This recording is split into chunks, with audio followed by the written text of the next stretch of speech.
2NURFM News for our sponsor, Cartier Jewellery. Always unique, always quality. Toronto Town Square. It's 2 o'clock. Good afternoon. I'm Belinda De Lasheras with 2NURFM Hunter News. The simple act of retweeting has landed several key Newcastle Labor figures in hot water. It comes after Wallsend MP Sonia Hornery and former Newcastle councillor Marilyn Eade shared unverified information about current Newcastle councillor Alan Robinson on social media. Councillor Robinson was reported to have been charged for retrieving an excavator plate from a private garage on Saturday. However, the details were later found to be false. Councillor Robinson has not been charged and isn't seeking legal advice about the incident. State Opposition Leader John Robertson says the party won't be undertaking any further social media training.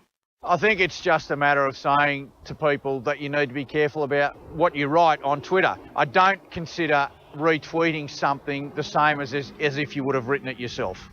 State Labor claims 19,000 additional patients will be bound for John Hunter Hospital annually thanks to the Abbott government's $7 GP co-payment. New South Wales Health Modelling projects a 27% increase in the amount of patients presenting to EDs, culminating in around 500,000 extra people in the state's hospitals each year. Shadow Health Minister Walt Secord says the tax will see residents suffering from common ailments utilising emergency departments when they're only required to visit their GP. The national benchmark is 4 hours, and that wait will get longer. It's unfair. This tax hits working families, and unfortunately, under the Liberals, we're seeing the Americanization of our health system, where you wait longer and you pay. The Socialist Alliance is promising to shred up state government contracts facilitating the 98-year lease of Newcastle Port if it wins the seat in Saturday's by-election. The party has launched an attack accusing the Baird government of pushing a privatisation agenda instead of implementing strategic public ownership guarantees to coincide with the city's transition away from coal exports.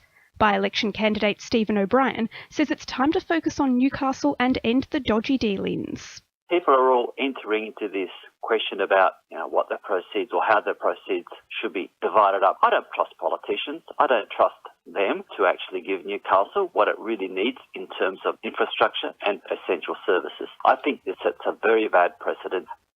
But Regional Director of the Australian Property Council, Andrew Fletcher, says it's leasing the port which is in the best interests for Newcastle. Australia depends on a strong New South Wales. We are the largest economy in the country. The Port of Newcastle, as most people would be aware, is the largest coal exporting port on the planet. It's a significant business operation and deserves to be in the hands of experts. We will be exporting coal for generations to come. The idea that the coal industry is going to stop tomorrow is just a furphy. Maitland councillor Bob Gagan hasn't ruled out running for Robin Parker's soon-to-be vacant state seat as a Liberal candidate ahead of March's general election. Gagan insists he hasn't discounted the possibility of a third tilt at the position and says it's important to ensure Maitland remains a marginal seat. Bob Gagan says it's crucial for the future of Maitland both parties field strong candidates. It's important for the progress of Maitland that both major parties stand strong candidates and fight hard to try and win the election in March. I think Maitland has benefited for more than 20 years now, been a marginal seat, and luckily is that the member for Maitland has been in government. Thousands of homes across the Hunter region are set to enjoy faster internet access thanks to the National Broadband Network's incoming fibre-to-the-node technology. The NBN has announced work across the Hunter is commencing as part of the next step in a national trial, with 47,000 homes and businesses in Newcastle and 57,000 in Lake Macquarie to be connected. Darren Rudd from NBN Co says the rollout will happen faster with more choices available to businesses and users. NBN Co is announcing an extension of fibre-to-the-node technology.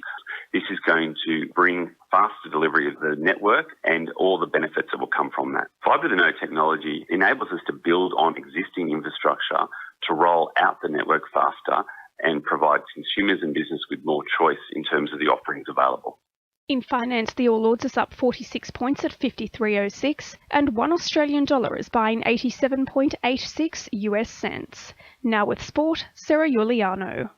Newcastle Hunters basketball products Katie Ebzery and Susie Batkovic have made it 2 Dream Stars to the WNBL season, racking up respective victories for the Sydney Uni Flames and Townsville Fire on Saturday.